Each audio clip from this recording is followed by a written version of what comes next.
Welcome to the Providence College Podcast. Subscribe to the show on iTunes, SoundCloud, Stitcher, and Google Play. If you like what you hear, please review and share with others. Email podcast@providence.edu with questions or comments. Go Friars! Hello and welcome to the Providence College Podcast. I'm your host, Matt Chittum, and I'm joined, as always, by PC producer and videographer Chris Judge, class of '05. Here at the Providence College Podcast, it's our job to bring you interesting stories from inside the Friar family. And today we are joined by the Assistant Director of Client Services for the Boston Red Sox in 2003 PC grad, Sean Walsh. Sean, thank you for coming on the pod. Hey guys, thanks for having me. Looking forward to it. Well, I appreciate you coming on. I know that this is a pretty slow time of year for you guys, so we do appreciate. It's the worst time of year for us, that's for sure. Just so our listeners know, we're recording this on Wednesday, October 4th, and tomorrow is the first day of the playoffs for the Red Sox. So you must be. I can't imagine what it's like over there in your office. It's a little busy for sure, but it's a good busy, as we like to refer to it. Obviously there are a bunch of teams now that are kind of packing everything up and already looking forward to the 2018 season. So we're lucky that we're sitting here and having conversations about playing Houston and getting ready for Houston. And again, not knowing how long it's going to go. It could end as early as it did last year in 3 games. We hope not. We hope it ends in a deep October, but we're looking forward to it one way or the other. Yeah, I can imagine that everyone's optimistic. And I mean, before we even got started, you guaranteed that you guys were going to win the World Series. So I really appreciate that. That is the hope every year. It doesn't always turn out that way, but I've been lucky enough to be here for 3 different World Series championships. So I know exactly how it feels to win, and I know how it feels to lose in the first round in 3 games. So I've run the gauntlet of emotions that you can have as a worker for a professional sports team. Right, and I did just to clarify. Obviously, I'm joking around. Sean did not guarantee any wins. Never mind the World Series championship. I don't want to get you in trouble with your bosses. I don't have that much control over the team. I wish I did, but I don't have that much say. I wish I did, but luckily I control the premium seating. I know everyone there will have a good time at the games. Right. So, first of all, you've been with the Red Sox since you graduated in '03. So, first of all, what is that like to be at an organization for that long? And just to put that in perspective, any career stat that you see, they show that people usually change jobs, especially people in their 20s, every 18 to 24 or 36 months. Obviously, you've kind of rebelled against that in a way, not necessarily intentionally. I'm fighting it the best I can, yes. but you're making it happen over there. So, what goes into your thought process in terms of staying at a job for that long, considering that some of your peers are kind of doing the opposite? Sure. I always joke with people that growing up, I always thought I would play left field for the Boston Red Sox. And my favorite player growing up was Mike Greenwell, who was a left fielder for us, a great left fielder. And we've had a history of great left fielders. I thought I was next in line. I learned very quickly in high school that I couldn't hit a curveball nor catch up to anything with speed on a fastball. So that was not going to happen for me. So the way I look at this is my job is really the next best step I could take to still be part of a baseball organization. And I got very lucky when I got the position, and I'm sure we'll get into that a little bit. But I've seen progress in my elevation within the company, and what we've done has always excited me. And we're a growing company, and we'll talk about a little bit about we're not just a baseball team as well. We do a lot of different other things at Fenway that really keep me on my toes. I wear a lot of different hats, which is really good. Because baseball games, and we have enough of them, being 81, but we do a lot of different things here, and it's a lot of fun. So really, the challenge and the fact that we keep growing as a company, and there's also the sports side of it too. Is like I said, I was an athlete in high school, and that competitive part. As much as I don't play on the field, this is as close as I'm going to get to be part of a winning situation, and that really carries for me a little bit as well. So you were a marketing major here at PC, and that's a big major for us. Yeah. And when you went into that program, or when you came into Providence College generally, did you have an idea that you'd be potentially entering the sports world professionally? It's If you'd asked me back when I was, in high school and going into college, ask what's the perfect situation, it would have been something like this. I didn't just pigeonhole myself into that, although I was pretty selective. I went in undeclared, but I knew it was going to be something in business. I just wasn't quite sure where it was going to go, the finance, accounting, marketing. I liked it all, and I just really knew I liked the business side of it, but I gave myself a little time to kind of figure out. And I think I ended up declaring after my freshman year that I was going to do marketing, because that just seemed to be the area that looking at the classes that Providence offered and really what my likes and dislikes were, marketing seemed to be the path I wanted to go down, at least explore to start my career. And you did some internships, and expand on this if it isn't a full list, at Mix 98.5 in Boston, as well as 92 Pro FM and The Score here in Rhode Island. So did those internships kind of jumpstart your idea of kind of getting into the sports world professionally, or was that just kind of like a step along the path? For me, it was just really, going into my junior year, I just sat there and I said, hey, I've got to get something here. Actually, going into my senior year, I said, I've got to get something going here. And I hadn't really done much. I'd done a lot on school. I was with the board of programmers, so I had a hand with everything that they do there. But I didn't have any office-like experience. So I said, I've got to be able to figure that out. So I ended up applying for a position with Mix 98.5, as that's what it was back then. It's now 104.1 in Boston. And that was during my fall semester. And, I was willing to make the commute from Providence all the way up to Boston 2, 3, sometimes 4 times a week, because I really liked what the opportunity was to be in their marketing department and kind of work hand in hand with a lot of the programs that they had going on there. And it ended up being a great experience. I never minded a 2-hour commute back and forth. Because some of the experiences I had there were incredible. I walked in my second day on the job, we ended up having Chris Martin from Coldplay came in to do an acoustic show right in the office. And this was, Coldplay right now is one of the biggest bands in the world. But back then, their second album had just been released that week, and they were just about to really take that next step. So it was pretty cool to have go in and work with Chris a little bit on an acoustic set and kind of handle that side of it. So I had a lot of really cool experiences doing that. In your first job out, you were ticket office sales and customer service associate at the Boston Red Sox. So going from the marketing side and a little bit of events, a little bit of promotion with some of these internships and marketing as well within your major, then you get into the office sales type atmosphere. What was that like? What exactly does that job entail?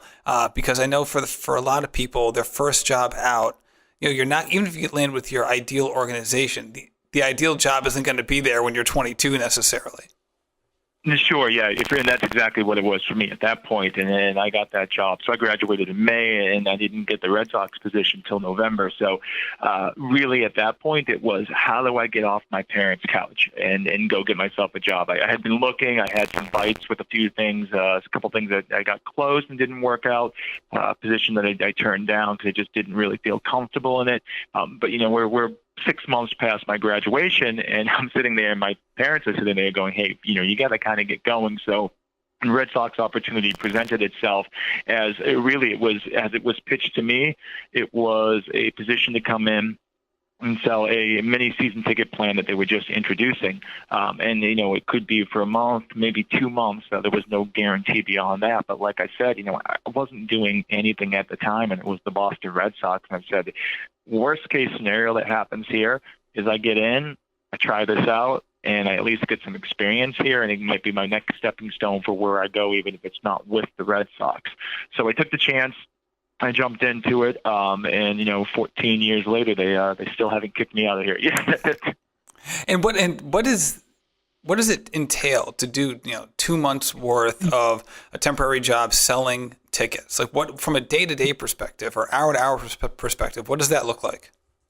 Sure, yeah. What we were doing then is the Red Sox at the time, they had introduced a plan, and we didn't necessarily have the greatest plan in terms of getting the season tickets sold. They had to bring some people in, and they had revamped the ticket office at that time. So we were really, responding to people calling and that had called, that had left voicemails, calling them back, setting them up with the season ticket plans, getting them all set up in their seats, which was, unique. And I've been to Fenway many, many times, but this is on a different level. You're now selling someone a specific seat, and what the great knowledge I thought I had of Fenway really wasn't necessarily as great as I thought, because I didn't know exactly where this section was and this row was and how the view is from here and there.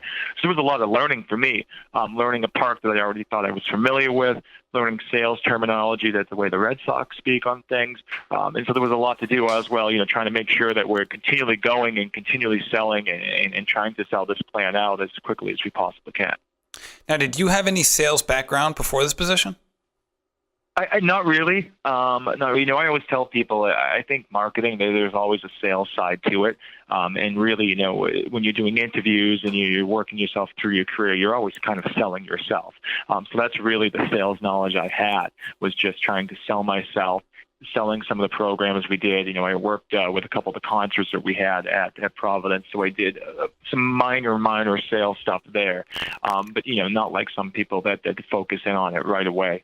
It was really new to me. It was a unique experience, and not something I sit there and say, hey, I love the sales process, but I understand how it works, and I understand how vital it is to our industry, and how how much it's needed. I mean, when you deal with the Red Sox, we're a baseball team, but really the number one thing we deal with is ticket sales, and that's the lifeblood of our team in many respects. So it really got me in on the ground level of how an organization in the sport industry really works. So I'm assuming you did a good job because they kept you around. But were there any? I think so. But were there any low points or any kind of sales calls you were on that went a little sideways for you? I mean, you hear all the stories, and as my sales job, it transitioned a little bit more into a customer service end of things. You hear a lot of different stories about people and how, they said they called in and they talked to someone and they were given misinformation, or as, the season goes along. And if anyone is familiar with Fenway Park, we have some unique seats at Fenway Park with some of the poles and the obstructions that we have. And some of the people weren't necessarily happy once the season started with their location. And that's a difficult conversation to have. I think, my 2 years experience in the ticket office, one of the big things I picked up is how to handle those difficult conversations. Which is really, it's a unique skill. It's a very difficult skill because not a lot of people, are put in front of a lot of difficult conversations or necessarily are very good at it. But I developed a thick skin very quickly on some of the calls that we had, and really kind of diving into, okay, what's the root issue here? How do we go about fixing this? Working with the Red Sox philosophy of trying to make sure that the fan is happy, because in the end, they are a number one concern that we have. I learned a lot about that. And there was definitely some unique phone calls and situations that you kind of jump out at you and you go, wow, I didn't even think about that when I was selling it, or I can see why this person might have an issue with the seats they have. So what percentage of the calls that you got either then or even now, you're assistant director of client services, so it's a much different job, but percentage Sure. of kind of happy fans who are excited to, hey, this is my favorite team, I'm so excited to get this going, versus the disappointed fan who's maybe equally passionate, but the call has a negative tone to it? Sure, and that definitely transitions as I move from the ticket office to the premium seating side of things. And the ticket office, a lot of it was, it was people that were, if they were calling you, it was because they had an issue, and they happen. And you try to limit them the best that you can throughout the season, but they're going to happen, and you kind of deal with that. So it was much higher on that end. Now, when I deal with it, I'm lucky in that it really was a transition, and a lot of what I do is be able to say yes to people and try to make things happy for it. And I've also been doing, particularly with the set of clients that I've had, some of these clients now I've had for 12 years. I've built great relationships with these people. So when the situations arise, and I'm telling them, oh, no, we can't do this, or this isn't going to be possible, because I've been dealing with them for so long, they understand that I've done everything I possibly can to see if it is possible, and that, I have their best interests out and when I'm looking for it. And, that's really a key is the relationships I've been able to establish with people make those difficult conversations. I'll give you a perfect example is when we before one of their last seasons, before the 2016 season, we had to extend our netting at Fenway Park. And for the people that it affected directly, right in the first and second row, those were my clients. And those are phone calls I had to make, which some people, they were totally fine with it. Others were upset, that we were putting a netting in. And because I had a relationship built with these people, the conversation was much easier than some random person just calling them up saying, hey, guess what? We're putting a net in front of your seats. I was able to talk to them. They were able to vent to me, and I'm not going to take offense to it because I know, they're just venting at this point. And that's, a really good thing is to know that a client can sit there and tell you what they really think, and you're not going to take offense to it, and they know you're not going to take offense to it, because that's how you're really going to, in the end, figure out how to solve it for the person. So, the 12 years experience just in this department and 14 overall, I've been able to build those relationships and have, when those difficult conversations come up, it's usually with someone that I have a great background with, and it makes those conversations a lot easier than it would be just randomly calling someone up. Now, why is it necessary, just kind of going right back to the beginning, why is it necessary to have client service professionals working with those individuals in those seats? Like, why is it in the best interest of the Red Sox to actually have this position? Yeah, so we were a little unique. A lot of teams now, they have the setup that we have, but we were in a unique situation when I started in that. And this is a great problem to have, is that, we didn't necessarily need a sales department per se like other teams did. This is the peak of the Red Sox. I mean, that 03, 4, 5, all the way through 9, 10, 11, where the Red Sox, we were winning, we were huge, everything was popular, and we're pretty much back at that level now. But we didn't necessarily, we could put tickets on sale and they would sell. Season tickets would open up and they would be gone in 2 seconds. So what we really did when we revamped the premium seating at Fenway Park, we sat there and said, okay, hey, these seats are going to more or less sell themselves. We don't necessarily need to focus on the sales side of it. But what we really need to make sure is that we're keeping these people happy. And so we put all our budget, everything that we could do in our personnel, into the service side of it. And that means being there for them 24/7 for everything they need, whatever, whatever regards their tickets or going to the game or special events that they have. That's my department's job, is to make sure that these people are happy. A lot of the seats that we have are contractually committed, and the end goal for us is when their contract comes back up, we want them to say yes again, that they're signing back up with us. So, and we're lucky again that we've got an extended period because it is a contract to try to work with them and build those relationships to make sure that they want to stay. But that in the end is our goal, and we're the service side of it, and we're sitting there and we're trying to make these people happy and make sure, especially now, a lot of people we hear, they want to make sure they see value in the tickets that they have, value in the amount of money they're spending, value in the amount of time that they're spending with us. And so that's a key word for us, is value, and making sure that they see the value of the Red Sox tickets that we know exists, and we want to make sure they see that as well. And just the in-game experience has changed so much in the past 5 years, not just in baseball, but in basically any professional league. Everyone's got cell phones. Everyone's got texting during the game, and trying to do apps and everything like that. It's dramatically changed. Right. So for you, not just you personally, but for your organization, how do you make sure that you said you want to make sure you provide value to the people who are occupying those seats? How does the change in technology affect the kind of value you're able to provide? Sure. Yeah. It's always happening, and it's probably one of the issues that we have to stay on top of the most, is that making sure that, and we're an old ballpark, so that's probably one great place to start, is we're a very old ballpark, and that's a great thing to have, and people love the fact that they come to Fenway, and it's number one tourist attraction around here. But it provides some unique situations where some of the technology that you might sit there, that you go to a new ballpark and you see, we necessarily can't or aren't able to incorporate in the ballpark that we have here. So you got to find that balance of things, is being able to make sure that we're blending in what Fenway truly is and why people actually come, but giving everyone the technology advances when they do come and when we can implement them. And that's a tough balance to find, people want to sit there and they want to be able to watch the games on the TV, or they want to be able to watch other games on their TV and get up to the minute stats and things like that.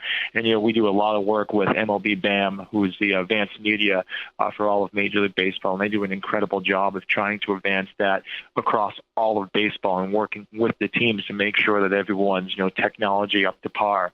And we also do a lot of work with talking to different teams and sitting there going, hey, what are you guys doing? What are you guys doing? It's not, I think sometimes people think, on the field, obviously there's a competition and you're trying to beat the other team. But, when we're dealing with other Major League Baseball teams, we want to know what they're doing and what's working for them.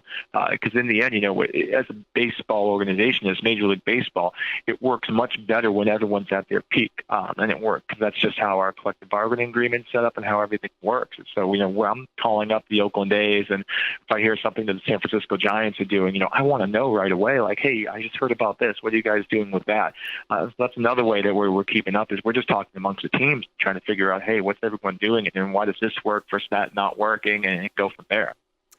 And in your job, in terms of the relationship management aspect of the profession, that's not a whole lot different than a lot of people working in various other jobs in a lot of different industries who, in a service-based economy, you're going to see a lot of that. So for you, what are some of the things that you try to emphasize with your team, and how much of your communications with these individuals, not your team, but the people who are going to the games and the clients you're working with, how much of that is proactive communication on your part versus reactive, like they're reaching out to you, good, bad, or neutral?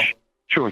Yeah, it's a good mix for what we do. And I think the biggest thing, or one thing that really separates us from other industries that do a client service type of atmosphere, is that, the one thing my department can't have any control over is how the team performs on the field. And I would love to have that control. I wish I did, but I don't. And that's what a lot of our people put value into. If the team is losing every single day and, finishing in last place after last place, it's difficult for them to justify, because a lot of people put so much value into the on-field performance. So really, when I talk to my staff, I sit there and say the biggest thing we can do is try to chip away at that thought process. And that, I want someone to come to me or send me an email afterwards and say, hey, I went to the game and we don't want to hear that the Red Sox lost, but they might say, Red Sox got blown out 9-1, but you know what? I had an incredible pregame tour on the field. I got an autograph, had an absolute amazing dinner up in the Dell EMC Club. My seats were incredible. I caught a foul ball and I left the game. And by the end of it, they don't necessarily even care that the team won or lost, because everything else that we have control over was top notch. And that's really where we push it. And we're always going to know that the team performance is going to have some percentage on the value and how they, they look at things at the end. But we're really there. Can we chip away at that and really say, but the experience is why I'm going here? And that's really, when I talk to my staff, that's really the number one thing I constantly push, is make sure the experience is top notch, and make sure that, you might be doing something for the 10th time in a 10-game homestand, but for that person you're dealing with, that might be the only time they come to Fenway Park. So you got to be right on every time you do it. That's a great point. And I think even expanding on that, I can imagine in an office like yours. Now, this is just me projecting, so please tell me if I'm wrong. I'm imagining a whole host of men and women who someday want to be the next Theo Epstein, Ben Cherington, Dave Dombrowski, the GM of the Boston Red Sox. And, they might have this goal in mind, the sports goal they've had, in their head for decades. And yet they have this current role that might not be anywhere near the goal role.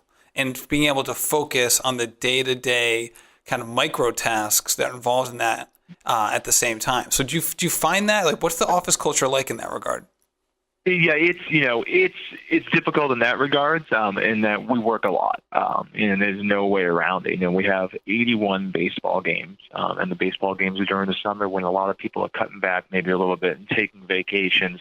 On top of 81 games, we typically have anywhere from 8 to 12 concerts, special events. Then we have season ticket holder events that we add in there. There's a lot. We're probably working with just that. My department, and there's much more that the park actually does, but just talking about my department, we're dealing with 100 plus different events that we've got to, kind of be encompassed with, along with your daily 9 to 5, Monday through Friday job that you have there. So the atmosphere and the culture of ours is probably a little different than most organizations, in that we really have to keep it loose, because there is no way you can grind, and you hear about the baseball grind and teams in July and August starting to get tired. That transitions over to the front office as well. You hit July, you hit August, you've worked so much already, and you sit there and you're getting tired. And that's a normal thing, and we recognize that, and we try to make sure that we're taking care of our staff and giving them the breaks when it's needed. But our culture is probably a little bit looser than most organizations, in that we kind of have to be that way, because if you just sat there and pedal to the metal all day long, by May or June, you're going to sit there and say, I can't do this anymore. So you really got to keep it loose and figure out ways to do it. We're very flexible. My start time, I don't necessarily have a 9 a.m. start time. I have between, I'm usually in earlier around 9 o'clock, but some people roll in 9:30, 9:45, because guess what? The game last night went 15 innings, and we've done plenty of those this year. So to sit there and tell someone that they've been at the park till 1:30 in the morning and they got to be back in at 9, and unless they absolutely have to, don't. Take the morning, get relaxed, hit the reset button a little bit, and get back in. Because the worst thing that can happen, that person's not going to help me out later tonight if they got home at 2:30, and they're trying to be in here for 9 in the morning. It's just not going to help me out at night. So I'd rather have you reset and kind of come in maybe a little later and, be ready to go for that night. Because, again, like we talked about, is that night's going to be really important for whoever's coming to the game. That's a great point. And I think anyone who either has worked in sports or knows a friend or a family member who works in sports can testify to the crazy hours, not just on a weekday perspective, but on the weekends as well. I'm looking at my... It's amazing what we work. I'm looking at my producer, Chris Judge, here. He's a man, I swear, works 80 hours a week between his job and helping out athletics in previous years and things like that. I think that's one thing that gets lost in the idea of working in sports is that people say, hey, it's wonderful. I love baseball. I love basketball. I love football. Wouldn't it be great to work in that industry? And maybe it is, but it has its challenges at the same time. But there are times that you're going to give things up, and you're going to sit there, and all your friends are maybe going down to the Cape for a weekend, or your family is, and guess what? You've got 3 games against the Yankees. You're not going to be able to get down there. And I have, even myself, someone that's been here that's used to it, there are moments every season where I have that, and I think everyone in the organization goes through that. But you know what? There are so many other moments that make up for that no one else is really going to get to experience on the level. I'll give you 2 examples, and one is pretty obvious, is I've been here for 3 World Series championships. In the first one in St. Louis, 2004, I was on the field after the game. Last one we won, I had my wife on the field, and I've got 2 kids, and I can't wait to hopefully at one point be able to bring my kids on the field after World Series to celebrate. And then last year we had, one of the concerts, we had Pearl Jam, and Pearl Jam is by far my favorite band. And to have them be here, and we ended up getting set up with their sound guy who brought me on stage before we opened up the park. And no one is going to get to experience a moment like that at different jobs. It's really, that's part of the good part of my job, is that I have moments like that. So for all those few times where I sit there and say, oh, God, game 12 of 12 here, it's really tiring. I wouldn't want to be here. I've got so many other moments where I sit there and go, but you know what? I get to do all these other things, and that's the incredible part of my job. And at the same time, as you just mentioned, you have a wife and a young family. So how hard is that for you from a work-life balance perspective, especially during the season? It's been unique, and you sit there, and I've always kind of looked at it different parts of my career. And when I started, I was just happy to have a job, and I was happy that even though I really didn't know how long this job was going to happen, that I had one, and we'll just see how it goes. And you're young, and you can work the late hours and still go out and have a good time, and that doesn't matter. And then you kind of sit there, and at a certain point, you got to sit there and go, okay, here's what my job could be. Here's the hours. Here's the pay. Here's what it's going to be. Are you okay with that? And then so I've had that conversation. I've probably had that conversation with myself maybe, 3 times where I sat there and said, are you okay with this? And then I had my wife, and we got married, and I said, okay, are you okay with that? And then I have 2 kids. I have almost 3 and a 7-week-old. And I sit there and I say, am I okay with this? Am my schedule? Is this going to be okay for my family? Is this going to be able to provide for my family? So you definitely have checkpoints where you have to sit there and say to yourself, does this work for you? And that should be with any job, is you have to sit there and you're going to say, does this work for you? And does this, when you get a family, does this work for your family? Up to this point, I've always said yes, and I sit there and say everything I do, and then my family's really into baseball. My son loves Wally, so he's able to come to the park and see Wally. Yes, it still works for me, but there might be a time where I come and I say, you know what? It's not working anymore. It doesn't work for my family. It doesn't work for me personally. I have to kind of consider what my options are. But, so far I've always said with a resounding yes, this still works for me. Well, that's good to hear. And I think a lot of people can relate to that, especially people who are, have a young family where the time demands with young kids is tough, because especially if, you want to be fair to your spouse and you want to be fair to your kids, and at the same time, you have either professional goals or professional obligations that are also pulling on you. So I can see how that and could be a challenge. And I think people are sometimes afraid to have that conversation, or afraid that the answer might be, I need to look at other options. And I think that's healthy to have that conversation. And it's a good thing to sit there and then make that conversation and have it with your family. Or if it's just you, have that conversation with yourself. And then don't be afraid if the answer is, I have to move on. Because that's an honest answer. And the biggest problem you can do is try to sit there and lie to yourself and say, no, everything's fine. And now you're 3-4 years down the road from when you really should have made that change. And you're just putting yourself more behind the 8 ball than you should have. So having that conversation in any industry is a healthy thing to do. And not necessarily work-life balance related, but what's some of the best career advice you've ever gotten? So some of the best career advice, I really think, I start back and I look back at the work ethic that my dad, and this wasn't really advice where he gave me words or anything like that, and I kind of sit there and then I remember how long my dad used to work and the hours he used to do. And as a young kid, I would be bummed because my dad wasn't necessarily home. And it's funny now because I see that with me and probably my son thinking the same exact thing is, why doesn't daddy come home at the same time that, my wife does? But really, that's kind of sitting there, and that was the work ethic that was installed with me. It's to just kind of sit there and then this is what it takes to do the job. And so to make sure you're doing that. And that's not sitting there. And, I think the worst thing some people do, and this was actually some advice that someone gave me one time, it said, don't just be here to be here. And sometimes I see people in the office and they're literally not doing anything, but they just want to make sure they're in the office so that people can see them. It's like, don't do that. We spend enough time here at the park. You don't have to do that. Be here if you've got stuff to do, but if you don't, take that time and get out of here, because there are going to be times where you're going to want to get out and you wish you could get out and you're not going to be able to. So, don't just necessarily sit in an office just so people see you, because people are going to be able to see right through that, first off. And two, it's not going to be healthy for yourself. So really just be here when you need to be here and make the most of that time. All right. And then conversely, what advice would you give, or do you give, to people who are entering basically the bottom level job at the Red Sox or any other, kind of passion industry that they have? It's maybe like the lowest rung on the ladder. It might not even be a job they're excited about, but it's an organization they're excited about. What kind of advice do you give, or insight can you provide for someone who's entering that sort of job and hoping for the best, but not quite sure how it's going to play out?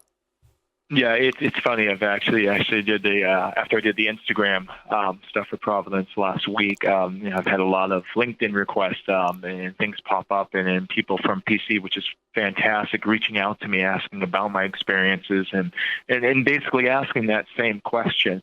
And really, again, the answer to that question usually starts with yourself and knowing yourself and what you want to do. There's a lot of things that factor into it, a financial thing. Can you take it? I tell people, you want to get into the sports industry? It's difficult. It is, I started off as a part-time person, and I was a part-time person for 3 years before I became a full-time person. And the pay is not great to start out. And I knew that going in, so I was prepared for that. But you get a lot of friends that They graduate with you. They go to different corporations. They've got things lined up. It's a full-time position. They're making more money. And you kind of sit there and you question yourself whether this is worth it. So you really have to, you kind of have to answer the question of, is this a passion? Do you really enjoy this? Is this something you want to go down, the path you want to go down, and you're okay with it, with what else might come with it, low pay, long hours, things like that. And so, you gotta find that balance for yourself of what you're okay with versus what your passion is. And there's a lot of things I'm passionate about, but I would never want to work in that industry. But, I was lucky that I found something that I was passionate about, but I sat there and I said, the money side, obviously, yes, I would like to make more money than I am. I think everyone says that. But to start off with, I'm really just happy that I got in an industry that I think I'm really going to be good at, and that I'll be able to grow my career in. And so you got to have those conversations with yourself to find that balance between your passion and what you can actually, when you graduate college, what you actually can do, and not setting yourself too far behind. That's a good point. And I think especially for New Englanders, just like our era, I graduated in college in 2003, just like you did. And I think anyone our era, going back 15 years ago, looks at it and says, hey, Theo Epstein was GM of the Red Sox by age 30.